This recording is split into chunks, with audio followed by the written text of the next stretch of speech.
racist skinhead haters that was out there. Same as his father, Kirby. He's been connected to crimes ranging in extortion, burglary, gun trafficking, and trafficking in other crimes. It's a long list. When you are raising children in an environment that requires hate, it requires a rejection of people who aren't like you, you've been taught you have to keep aggression and violence and fear in the household at all times. So children who are growing up in an environment like a white supremacy environment, they're rewarded for hate, they're rewarded for aggression. Hate has two elements to it. It's anger and fear. And when you are angry, but you're also afraid, that makes you very dangerous. And All Points Bulletin is issued for Chevy Kehoe. They're now looking for him, and they want to question him about the Mueller killings. But he'd lived an itinerant lifestyle. Chevy was very hard to find. When you're involved in crime, you don't want to be found, so you bounce around everywhere. You go without addresses, you go without driver's licenses, you go without license plates. Kirby taught his sons how to plan. They were taught how to commit crime. They were taught what to do, what to say, how to hide. And they were steps above law enforcement. They just didn't want to be found.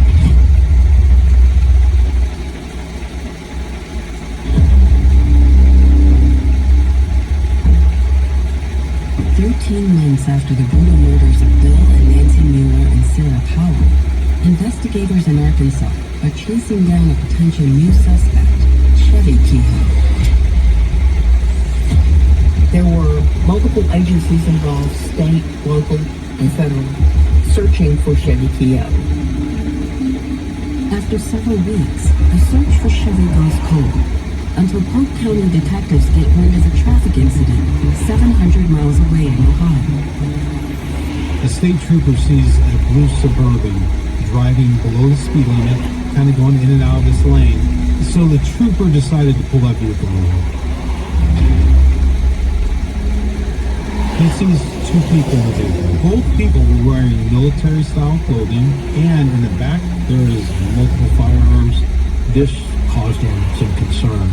The trooper decided to remove the driver from the vehicle and have him come back to the patrol car with him so that he could run their information. So the driver starts yelling at this trooper and getting closer to him, and walking closer to him and saying, "I don't want to be violated." Listen, I don't want no problem. I'm not going to give you any problem, sir. The driver of the car breaks away and runs back towards the vehicle.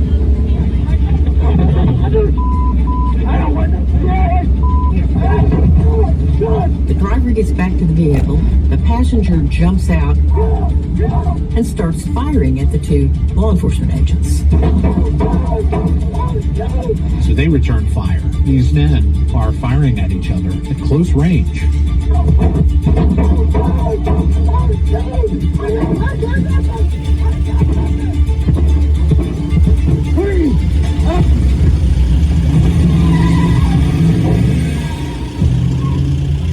The driver takes off while the passenger runs into the forest. At that point, all the local area law enforcement officers are advised to be on the lookout for this particular blue Suburban. A short time later, city police officer observes the Suburban parked in the parking lot of an industrial area. Between the police officer and the driver of the Suburban, they exchanged 32 rounds. The driver got out of the vehicle, fell to the ground, rolled under the car, and took off.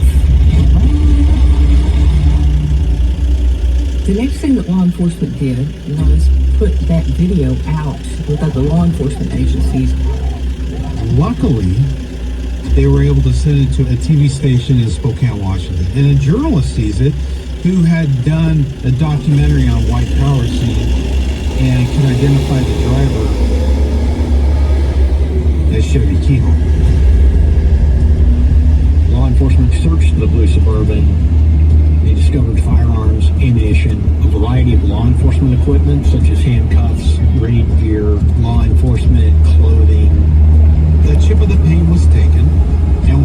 through the same crime lab to be analyzed to see if it could match the paint that was off the duct tape. But this vehicle came back negative.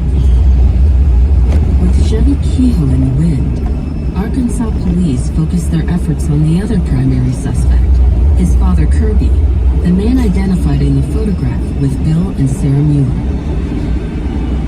During this point in the time of the investigation, Kirby is being surveilled, so they send a police officer to talk to Kirby Kehoe. Investigators keep the unfolding case under wraps and focus solely on uncovering more details about the traffic stop. Kirby Kehoe was shown video of the shootout in Ohio. They asked him, can you identify the people in this video? And strangely enough, he does identify one of the men in the video. He admits that the passenger is his other son, Shane Kehoe,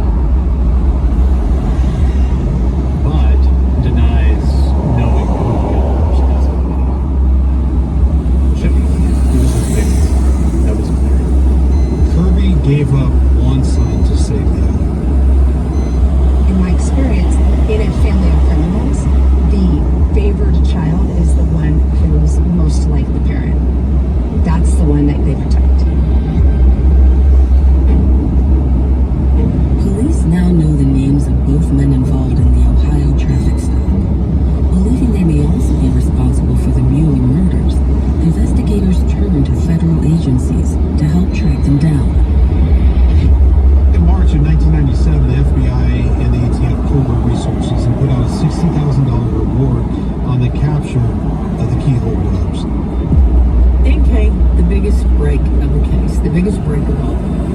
Chevy's brother, Shane Kehoe, turned up in Colville, Washington, and went in and turned himself in and said that he had information and he wanted to surrender.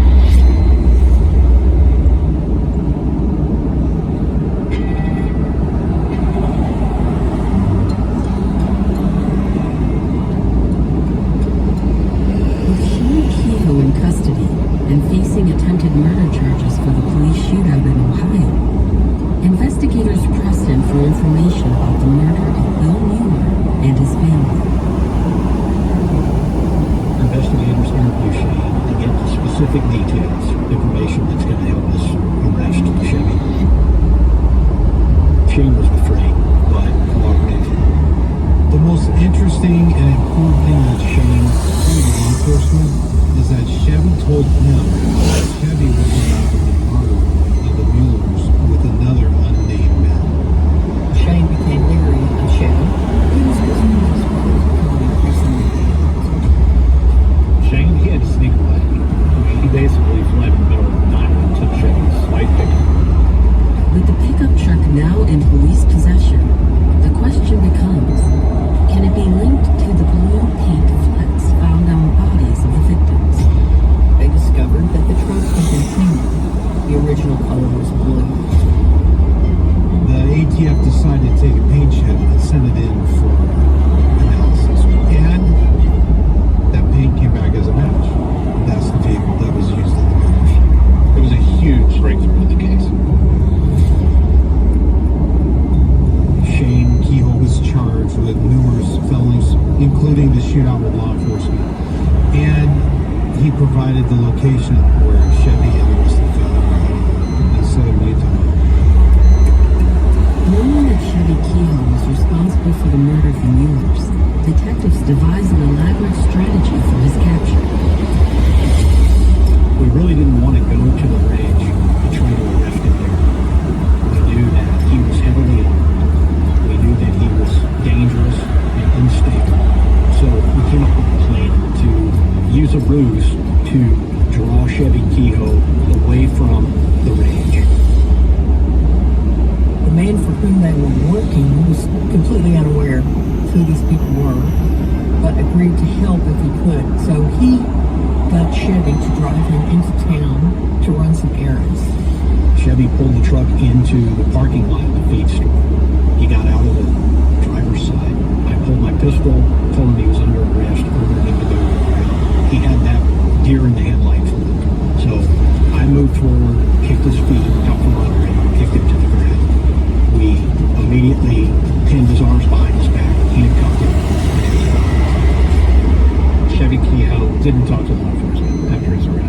lawyered up right away. Chevy had been arrested and was under control, but we knew that there was another person out there. Shane didn't know who the other person was who was involved in the Mueller murders. Chevy, of course, didn't tell us, so we're left with a spot that we needed to fill on that dance floor.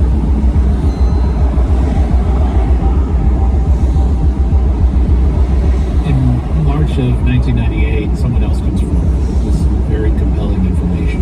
And that person is Gloria Kehoe, Chevy's mother. A month or so after the Mueller homicide, Chevy contacted his mother, and during that conversation, Chevy admitted to her all the details of the Mueller homicide. He said that he put the Muellers on a cold liquid diet in the water. Investigators discover the seeds of the plot to kill the Muellers were planted nearly a full year before the murders. According to Gloria, Chevy had been involved in the robbery of the Muellers in 1995 with his father Kirby. Bill Mueller, putting things together, confronted Kirby Kehoe on the first robbery. And Gloria says that during this confrontation, Bill was extremely disrespectful to Kirby. Chevy thought that that disrespect caused a green light to go rob and kill the Muellers. Gloria also disclosed the motive, why her son wanted to kill the Muellers. It wasn't just because Bill Mueller offended him and offended his father. It's because he discovered that Bill Mueller was in possession of a lot of expensive firearms and gear and ammunition. Then Chevy's mom gives the name of the accomplice that was with him, a man named Daniel Lewis Lee. Danny was an associate of Chevy's through the white supremacy orbit that they were both in. Gloria Kehoe told federal law enforcement agents about Chevy's planning. Chevy and Danny Lee had plotted to rob the Muellers, to kill them, to cover up their tracks and avoid implicating themselves or Kirby in the crime. So now investigators have to find out a way to determine what happened with the Muellers at the murder scene.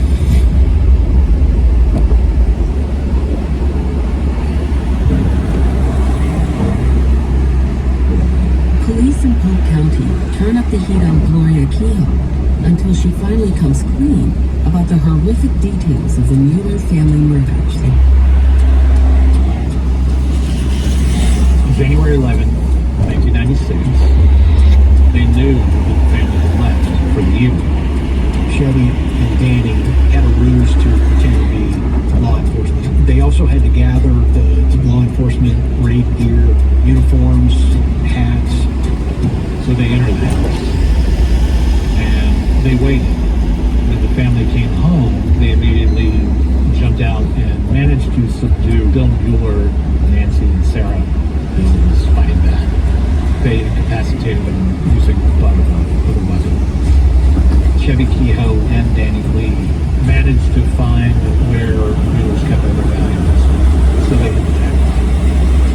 Chevy's plan was to not leave any survivors.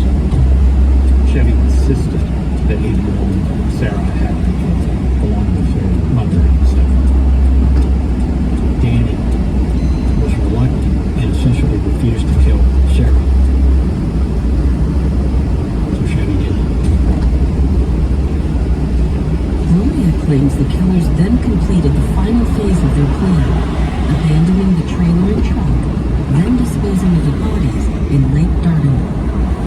The Jeep and the trailer were hidden from plain view, strategically placed in the woods. The bodies themselves were weighted down so they couldn't float out to the surface. That kind of plotting, that kind of long game where you never stop yourself from something that can ruin your life and is obviously going to ruin somebody else's life takes a very specific person. Once Danny Lee was identified as the participant in the murders, we began to prepare for arresting him. He was located at his mother's home in Yukon, Oklahoma. Law enforcement went there, arrested him. For prosecutors, Proving premeditation will be the key to getting convictions for first-degree murder. And while they feel confident in their two witnesses, there's no telling how a jury will respond to their testimony.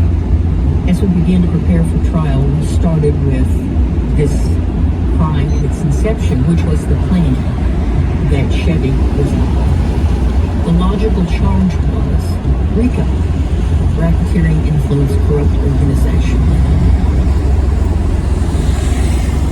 During the trial, Shane Kehoe and Gloria Kehoe testified against Chevy and Davey.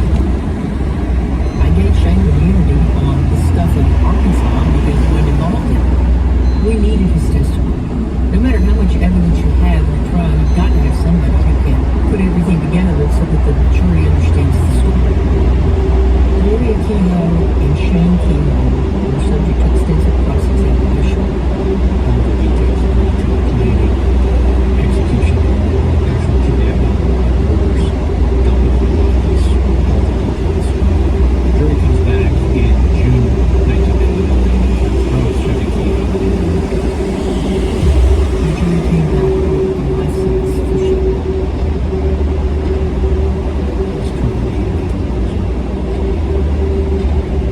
I thought that Shane was getting life wage, but optics are everything. He's missing an eye. He's tatted up. He looks like you want criminals to be looked. He looks like a monster. They said he's doing it.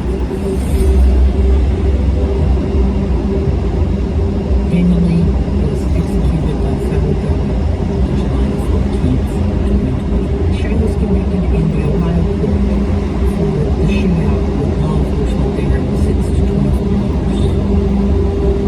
Kirby Kehoe pled guilty to racketeering and was sentenced to 44 months in federal prison. no one dividing lines in the way, except for the I think Kirby and Chevy had a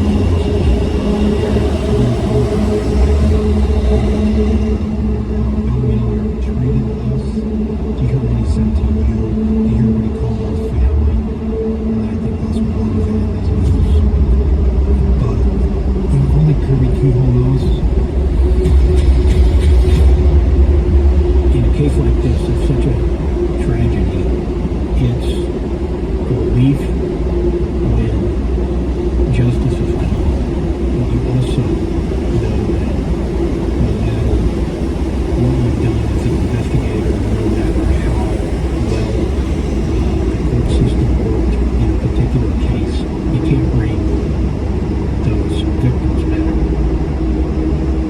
The main thing that really got to me was Sarah. Sarah, she just innocent little girl that you didn't see. And our community up there, it's just like family. And they were like family. What I miss most about Bill Miller and Nancy and Sarah is their smile, their strength, their determination. I have good memories of them. They were a happy family, and that's what I want to keep. The town really loved them, and so did my whole family.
on Family Values.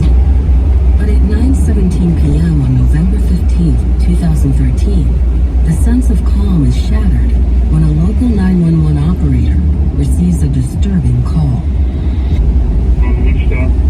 I just got home from a meeting with wrestling, and my parents are both in the car, and it's been like 30 minutes. I think they're like both passed out. Okay, what kind of vehicle are they in? An F-150 truck.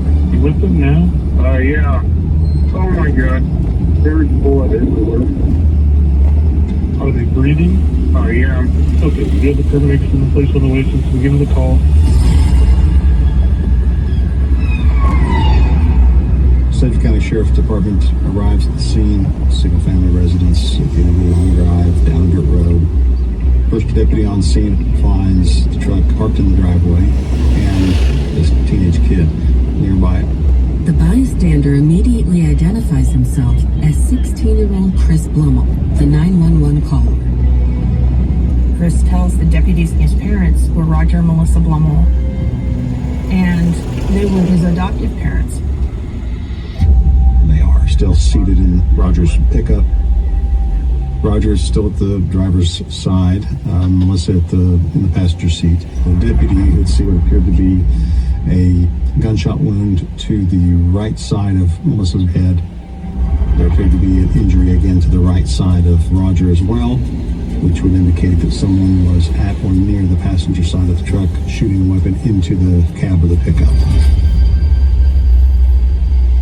They appear to be incapacitated, but still alive. Ambulance get there and transport Roger and Melissa to the hospital. They put Chris in the back of one of the patrol vehicles. Deputies secure the scene, then they go and they clear the house. After determining there is no imminent threat, police question Chris about the events leading up to his 911 call. He said he got home at around 9 p.m. from a wrestling function. He was on the phone with his girlfriend in his car. He pulled up and he parked kind of behind his parents' truck that he saw was parked in the driveway at the residence. He noticed that the doors were open on the truck, and he could tell that his parents were in there, but he really didn't think anything of it. He told us that he thought that they were trying to play a joke on him. Chris eventually ended the call with his girlfriend after about 20 minutes, and then he went up to the driver's side door of the pickup truck, and Roger and Melissa both were making some noises, like some groaning noises. They were non-responsive and ultimately realized there was something had happened. And then he called 911 at 9:17. The deputies documented that Chris didn't really display a lot of emotion. He was just very flat affect. As Chris is transported to the station for further questioning, the Sedgwick County CSI team processes the scene, and Detective Lori Werline heads to the hospital to check on Roger and Melissa Blummel. The doctor who was treating them came out. Melissa had been shot behind the right ear, and then the bullet had come to rest. It was inside her head still. The injuries were probably going to be fatal. Roger's injury was above his right eye. Roger had more activity in his brain, but he was comatose. As doctors work desperately to save the Blummels, news of the vicious shooting reverberates through the tranquil community. It was such a shock. I knew the Blummels personally. My wife actually worked with both Roger and Melissa, and over the years became really good friends. Melissa was a co-worker at the bank. She was a vice president of IT operations. Melissa was the kind of person that would be your ear.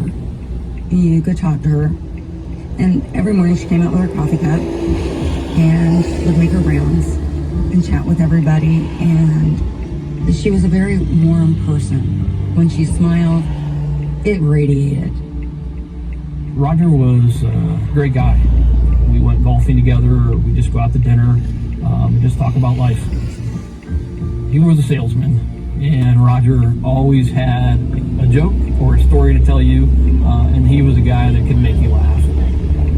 When they were younger, Roger and Melissa wanted children, but they were not able to have their own children. They chose to adopt, and they had found Tony and Chris through an adoption agency, and they're biological brothers to each other. When Melissa and Roger adopted Tony and Chris, around 2000, 2001, Tony was 6 and Chris was 4. Melissa told us it was not a good situation that they were coming out of. She had told us that the mom had issues with drugs and this sort of thing. They agreed to adopt these 2 little boys and try and give them a better life than they had started out with. And they were successful at that. It's a pretty late adoption by any measure.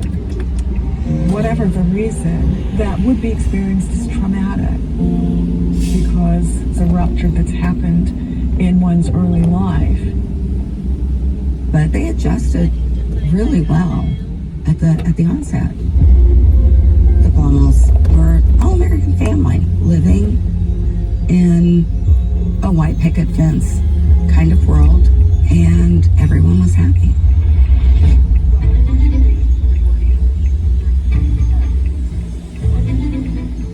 Soon after learning his good friends Roger and Melissa are clinging to life, Detective Gregory Pollock arrives at their home to help process the scene. I had to make sure that I could handle a case with folks that I personally knew involved in it, and at the initial point of the investigation, I felt comfortable going into it and made my way out to the crime scene. Underneath a basketball goal that was in the driveway, they located some keys and a cell phone. Keys ended up belonging to the truck, and the cell phone ended up being Roger's cell phone. They